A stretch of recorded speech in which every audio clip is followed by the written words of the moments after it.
안녕하세요. 배신의 장미입니다. 오늘의 사연 시작하겠습니다. 오늘은 그야말로 배신당한 사람들에게 나 또한 제대로 배신을 하는 그런 이야기인데요. 어디 한번 들어보실까요? 어릴 적 제 삶은 그저 평범했습니다. 특별히 부족한 것도 남들보다 더 가진 것도 없는 집안에서 자라왔습니다. 하지만 그 평범한 속에서 제가 자부심처럼 여기던 게 하나 있었으니 바로 부모님의 사이였습니다. 다른 집 친구들이 부모님의 다툼이나 불화를 이야기할 때 저는 공감할 수가 없었습니다. 제 부모님은 언제나 서로를 존중했고 큰 소리 한 번 내지 않으셨으니까요. 그 따뜻한 모습 속에서 저는 언젠가 나도 저런 가정을 꾸리고 싶다라는 꿈을 키우며 자랐습니다. 그러던 어느 해 어머니는 지병으로 세상을 떠나셨습니다.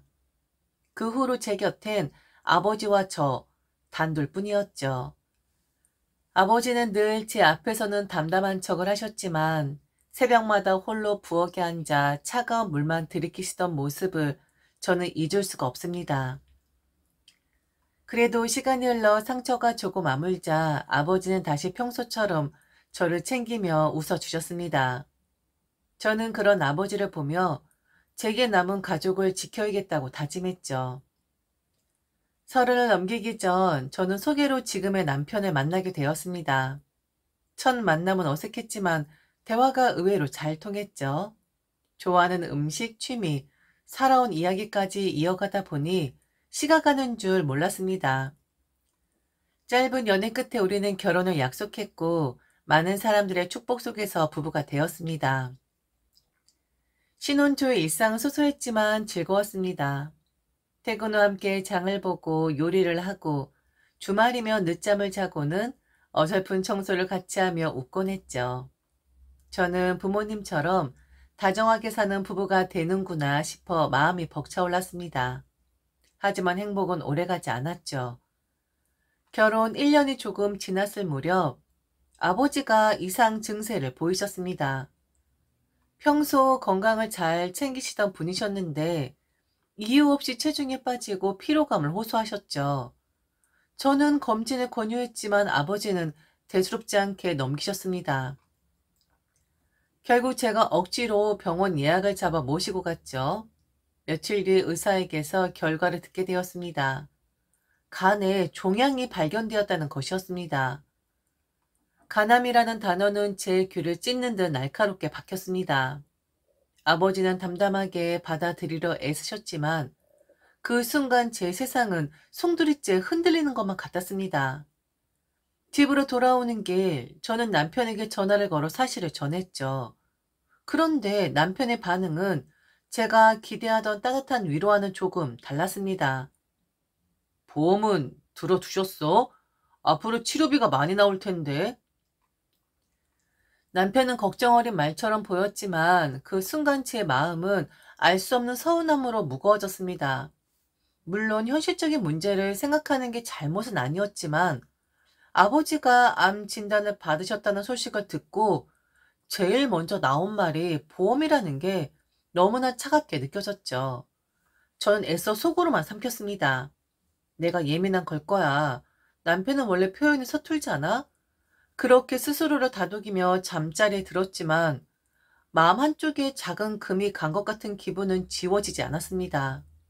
그때까지만 해도 저는 몰랐죠. 이 작은 금이 시간이 흐를수록 얼마나 크게 벌어져 결국 돌이킬 수 없는 틈이 될지를요.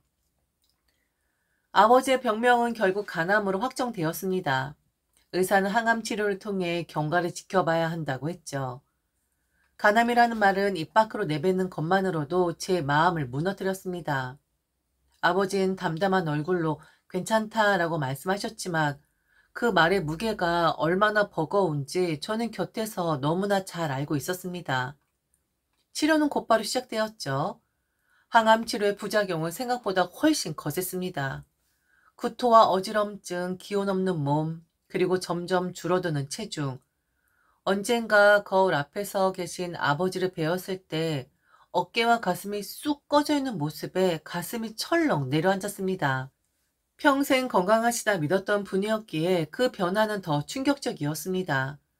저는 직장에 다니면서도 퇴근 후 곧장 아버지에게 달려가 청소를 하고 약을 챙겨 드렸습니다. 주말이면 거의 하루 종일 병실과 집을 오갔죠. 하지만 제 옆에서 그 무게를 나눠 들어줘야 할 남편은 늘 무심했습니다. 아버지 상태가 점점 안 좋아지네. 너무 걱정이야. 제가 이렇게 말을 꺼내면 남편은 그래? 힘드시겠네. 근데 있잖아. 오늘 회사에서 진짜 황당한 일이 있었어. 하며 곧장 자기 이야기를 이어갔습니다.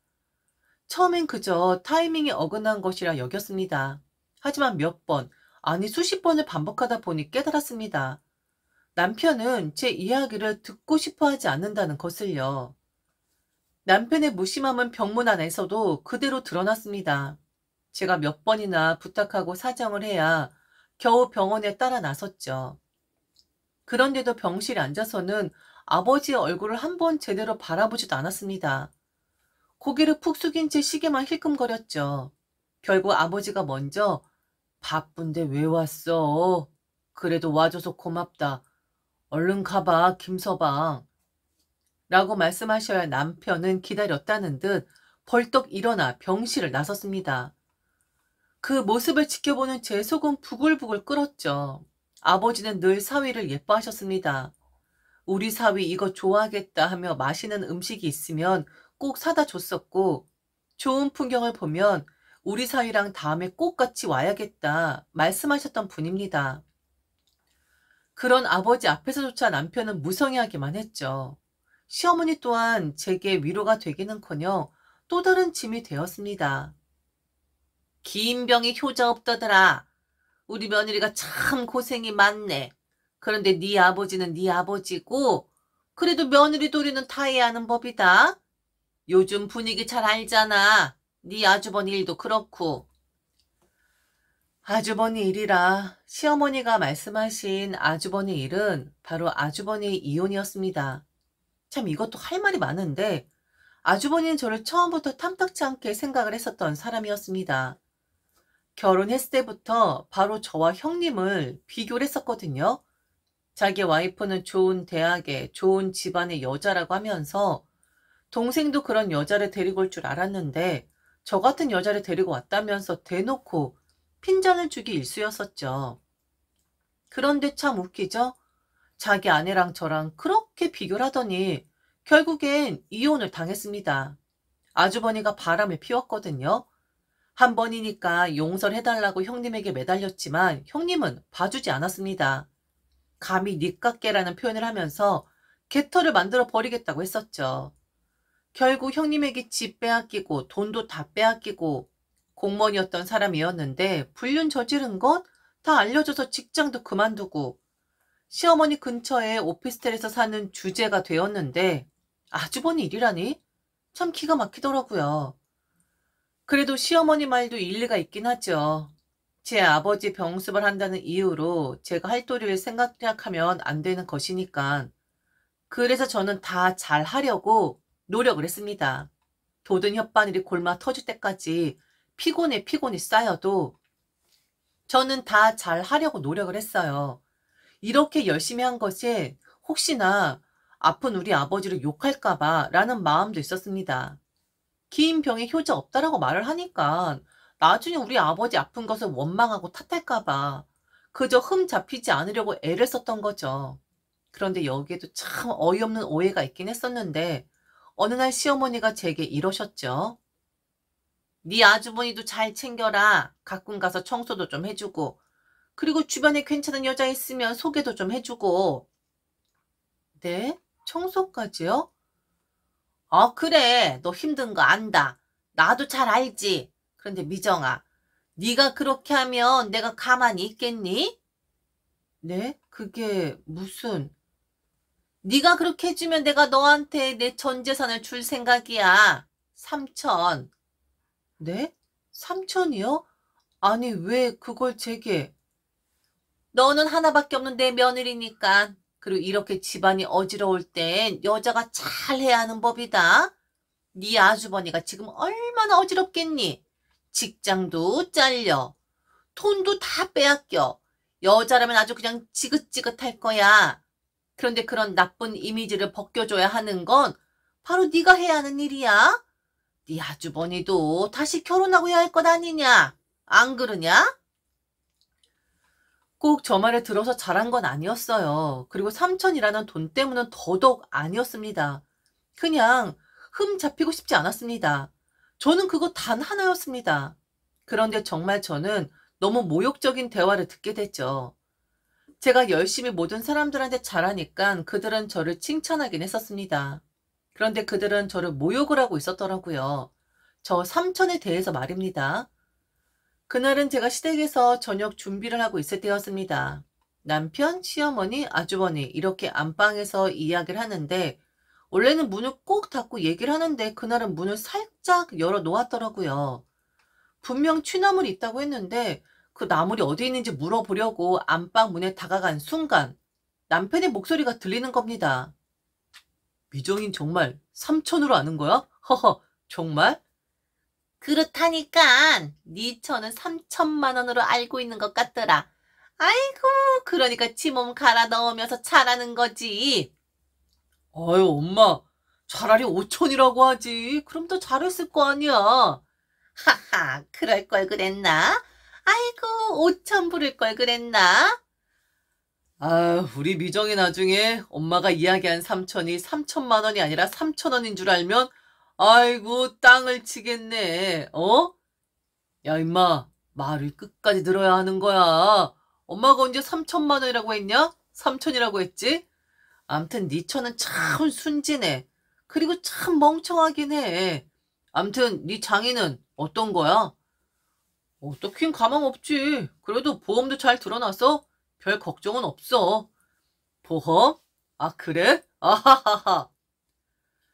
세 사람은 낄낄대며 웃더라고요. 제 얼굴은 화끈거렸고 온몸의 피가 역류하는 듯 했습니다.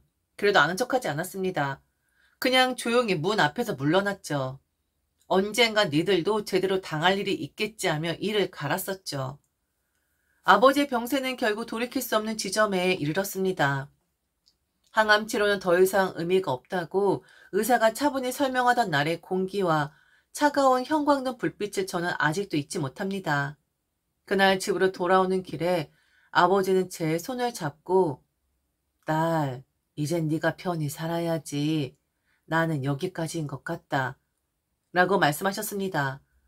그 목소리는 놀라울 정도로 담담했지만 저는 그 안에서 죽음을 받아들인 사람의 체념을 느낄 수 있었습니다. 며칠 후 아버지는 결국 제 곁을 떠나셨습니다. 마지막 순간까지도 제 이름을 부르시며 괜찮다라는 말씀만 남기셨죠. 저는 병실 바닥에 무너져 내려 울음을 터뜨렸습니다. 세상에서 가장 든든했던 기둥이 사라진 순간 제 삶 전체가 와르르 무너져 내리는 듯 했습니다. 장례식장은 사람들로 북적였지만 제 마음은 끝없는 공허함으로만 채워져 있었습니다. 분향소 앞에서 절을 하던 손님들이 위로의 말을 건넸지만 귀에 들어오지 않았죠. 저는 그저 아버지 영정만 붙들고 울었습니다. 그때 남편이 제 어깨에 손을 얹으며 속삭였습니다. 이제 그만 울어. 너무 추하게 보이잖아. 정신 좀 차려. 장례 둘째 날 밤 조문객들을 배웅하고 돌아서는데 시어머니와 아주버니가 저를 불렀습니다. 좁은 빈소 구석에서 그들의 얼굴은 어쩐지 음울하면서도 계산적인 빛이 서려 있었습니다. 미정아, 아이 우리는 곧 가봐야 하니까 말을 하는데. 네, 가셔야죠. 아주버니, 어머니 모시고 얼른 가세요. 아니, 재수씨, 우리가 좀 할 말이 있어서요. 네? 제게요? 어떤 말을? 저기 미정아, 네 아버지가 유산을 좀 남겨두셨다면서 성현이가 얘기하더라. 그 돈 말이야 좀 빨리 정리를 해줄 수 있겠니? 네? 무슨 정리요? 뭘 빨리 정리를 해달라는 건데요? 아, 재수씨, 그게 제가 가게를 하나 내려고 해요. 동생이 장인 유산 얘기를 먼저 했었거든요. 그래서 좀 도와준다고 했는데 뭐 이거 장 치르고 재수씨 정신 좀 차리려면 시간이 좀 필요할 것 같은데 제가 잔금을 얼른 처리해야 하거든요. 그러니까 좀 미리 그 유산을 줬으면 하는데. 아니면 동생 보고 처리하라고 하면 되잖아요. 뭐라고요? 아주버니. 아니 얘 미정아, 며느라, 어디 목소리를 높여? 지금 너 이렇게 하면 안 되는 거야. 죽은 사람은 죽은 거고 산 사람은 살아야지. 뭐 사실대로 말한 게 뭐가 문제냐? 네 아버지 재산 좀 보태달라는 게 그렇게 큰일이야? 네가 우리 집에 들어와서 얻은 게 얼마나 많은데. 그만하세요. 그만 말하라고요. 그때 남편이 저희 새세계에 다가오더라고요. 약간 눈치를 살피는 듯 하더니 책이 이러는 겁니다. 미정아, 우리 형 좀 도와주자. 우리 형 요즘 많이 힘들잖아. 아버님도 하늘에서 보고 계시면 이해하실 거야. 뭐? 이해? 무슨 이해? 야, 김미정, 너 왜 이렇게 소리를 질러? 아직 아버님 저기 누워 계셔. 너 목소리 낮춰. 알긴 아네. 우리 아버지 저기 누워 계신 거? 니들은 무섭지도 않니? 지금 니들의 소리 우리 아버지가 듣고 계신 거야. 돌아가시려다가 발딱 일어나지 않겠냐고. 뭐? 미리 정리를 해줘? 좀 빨리 정리해달라고? 뭔데? 나한테 뭔데 이런 소리를 하는 건데? 나가. 당장 나가. 얼른 다들 꺼지라고. 어머머, 얘 좀 봐. 아주 그냥 광고를 해라. 광고를 해. 사람 망신을 주고 있어. 가자. 아유, 어디 무서워서 살겠나. 제 눈 좀 봐. 내 머리채 잡을 기세잖아. 그날 저는 결국 그들을 장례식장에서 내쫓았습니다. 더는 견딜 수 없었습니다. 제 아버지를 땅에 묻는 날조차 유산 이야기를 꺼내고 조롱을 퍼붓고 함께 울어주지도 않는 사람들. 그들이 진심으로 제 곁에 있어주길 기대한 제가 바보였습니다. 이제 고아된 주제에 별걸 다 보겠네. 아주버니는 돌아서며 그렇게 말했습니다. 그 말엔 동정도 체면도 부끄러움도 없었습니다. 시어머니 남편의 팔을 확 낚아채며 쓸데없이 눈치 보지 마라. 저런 애 매운맛을 봐야 해. 라고 하셨고 남편은 제 얼굴을 바라보며 한 발짝 다가서려다 결국 아무 말 없이 어머니를 따라 걸어갔습니다. 그날 밤 저는 결심했죠. 이혼해야겠다고. 아버지가 남기고 간 마지막 말처럼 이제는 제 인생을 살아야 했습니다. 누구의 눈치를 보지도 않고 누구의 가족이 아닌 그저 나 자신으로서 살아야겠다고. 장례가 끝난 뒤 저는 정리가 덜 된 아버지의 집으로 향했습니다. 벽에 걸린 아버지 사진 아래로 낮은 오후 햇살이 스며들었고 저는 그 앞에 무릎을 꿇고 앉았습니다. 아버지의 향기가 아직 남아있는 듯한 그 자리에 앉아 오랫동안 아무 말 없이 시간을 흘려보냈죠. 그러던 중 전화벨이 울렸습니다. 화면엔 남편이라는 이름이 떴습니다. 저는 잠시 망설이다가 통화를 눌렀습니다. 미정아, 미안해. 남편의 목소리는 이전과는 달랐습니다. 낮고 조심스러웠고 은근히 감정을 싣고 있었죠. 우리 집 식구들이 그냥 너무 힘들어서 그랬어. 널 미워해서 그런 게 아니야. 솔직히 너 나랑 이혼할 거 아니잖아. 그러니까 우리 그냥 좋게 좋게 하자. 어? 저는 말없이 듣고만 있었습니다. 그 말은 사과가 아니라 회유였습니다. 이제 장인어른도 안 계시잖아. 너 혼자 어떻게 살려고 해? 그러네. 나 이제 혼자네. 그렇다니까. 그러니까 미정아, 조금만 도와줘. 어? 그럼 엄마도 형도 너한테 고맙게 생각할 거야. 그날은 좀 심했지만 지금은 다들 미안해하고 있어. 네가 마음만 풀면 되는 거야. 알았어. 도와줄게. 남편의 숨소리가 조금 밝아지는 게 느껴졌습니다. 그런데 지금 당장은 3천 정도밖에 못 보내겠어. 잠시 정적이 흘렀습니다. 이윽고 남편은 반가운 목소리로 말했습니다. 아, 3천? 그 정도면 급한 불 끌 수 있어. 그래, 그럼 그렇게 해줘. 지금 보내줄 거야? 그렇게 해줄 수 있어? 남편은 이미 다시 제게 기대하고 있었습니다. 뻔뻔한 시댁의 연장선처럼 그는 덧붙였죠. 그리고 집으로 와, 미정아. 그곳에 있으면 너 무섭잖아. 너 무서워하면 내 마음이 좋지 않아. 내가 알아서 할게. 네 계좌로 보내면 되는 거지? 고마워, 미정아. 너 정말 잘 생각한 거야. 저는 입꼬리를 아주 천천히 올렸습니다. 3천 보낼게. 딱 10분 있다가 확인해. 전화를 끊은 뒤 저는 아버지의 책상 서랍을 열었습니다. 깔끔하게 정돈된 봉투들 사이로 아버지가 생전에 쓰셨던 붓펜 한 자루가 나왔습니다. 고운 글씨로 적혀있던 유언장에 떠올랐습니다. 미정아, 세상에서 가장 귀한 내 딸. 어떤 상황에서도 너 자신을 잃지 마라. 네가 네 편이면 그 누구도 널 흔들 수 없단다. 저는 휴대폰을 열어 은행 앱에 접속했습니다. 남편의 계좌번호로 다시 한번 확인한 뒤 숫자를 입력했죠. 3천만 원이 아니라 3천 원. 전송 버튼을 누른 뒤 저는 손에 쥐고 있던 휴대폰을 천천히 내려놓았습니다. 정확히 10분이 지나지 않아 전화가 울렸습니다. 야, 김미정, 너 이거 뭐야?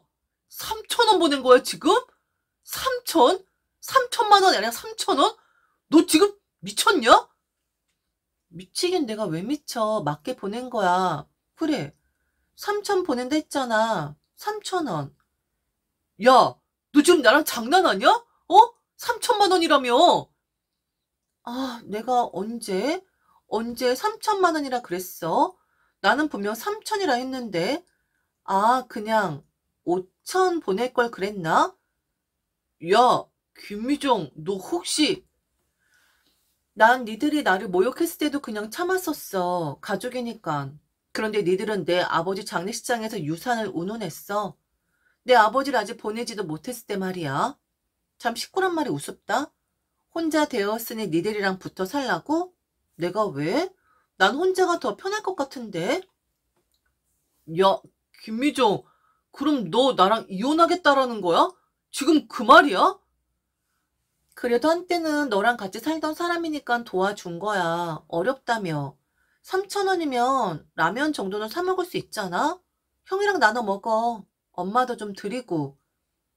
미정아, 너 지금 뭐하는... 뭐 하긴 지금 정 떼고 있는 거지. 그리고 생색내는 거지. 그 3천 원 영원히 기억해. 네 마지막 정이니까. 아, 통 크게 5천 부를걸. 내가 이렇게 통이 작네. 잘 살아라. 김성현. 이혼 소장을 접수한 뒤 저는 그 어느 때보다 차분해졌습니다. 남편에게는 소장 접수 사실을 문자로 통보했죠. 잠시 후 남편에게서 전화가 걸려왔습니다. 야, 너 진짜 이혼 소송 건 거야? 너 미쳤어? 왜 이렇게까지 해? 이렇게까지 하게 만든 건 너희들이야. 그리고 이건 미친 게 아니라 아주 차분한 결정이야. 재판은 생각보다 빠르게 진행되었습니다. 남편은 처음에는 합의혼으로 돌려보려 했지만 제가 제출한 증거들 앞에선 할 말이 없었습니다. 시댁 식구들과 나눈 통화 녹음, 아주버니가 제 아버지 장례식장에서 했던 조롱, 시어머니의 3천 원 사건, 남편의 무관심과 반복된 방관, 그리고 고화된 주제의 별꼴이라는 혐오적인 발언. 판사는 피고 측을 바라보며 말했습니다. 이 사건은 명백한 유책 배우자 소송입니다. 피고는 원고의 가족상 중 반복적으로 정신적 피해를 주었으며 부양 의무와 정서적 지지 역할을 포기했습니다. 남편은 얼굴이 벌겋게 달아올랐고 시어머니는 방청석에서 벌떡 일어나 말을 끊으려 했지만 판사는 단호하게 제지했습니다. 정숙하십시오. 이 법정은 가족회의가 아닙니다. 저는 법정에 앉아 조용히 숨을 골랐습니다. 이제 끝이라는 걸 알았죠. 판사가 마지막 판결을 읽는 순간 저는 속으로 아버지를 떠올렸습니다. 딸, 어떤 상황에서도 너 자신을 잃지 마라. 그 목소리가 등 뒤에서 저를 밀어주는 듯 했습니다. 이혼이 확정되던 날 법원을 나서는 제 손에 판결문이 쥐어졌습니다. 남편은 그 앞에서 마지막으로 저를 붙잡았죠. 이렇게 매정하게 돌아서야 속이 시원하겠냐? 저는 고개를 천천히 끄덕이며 대답했습니다. 아주 속이 후련해. 참고로 너한텐 3천 원어치 정은 있었어. 이젠 그만큼도 없지만. 그 말에 남편은 입을 열지 못했습니다. 시어머니 옆에서 이를 악물고 고개를 돌렸고 아주버니는 싸늘한 표정으로 뒤돌아섰습니다. 이혼 소송은 제 승리로 끝났고 남편은 명백한 유책 배우자로 인정되었습니다. 저는 위자료를 정당하게 받아냈고 더 이상 그들 누구도 제 인생에 발을 들일 수 없게 되었습니다. 아버지가 남기고 가신 집은 조금 아쉬웠지만 정리했습니다. 그 공간엔 추억도 많았지만 슬픔도 너무 깊었으니까요. 지금 저는 작은 오피스텔에서 혼자 살고 있습니다. 매일 아침 눈을 뜨면 커피를 내리고 일터로 향합니다. 바쁜 일상 속에서 가끔 아버지를 떠올립니다. 그분이 지켜보고 계신다는 믿음으로 더 이상 눈치 보지 않고 누구의 그림자도 없이 오직 나답게 살고 있습니다. 아주 오랜만에 마음 편하게 사는 것 같네요. 어린 시절 그때처럼 말이죠. 지금까지 들어줘서 진심으로 감사합니다. 이상 배신의 장미였습니다.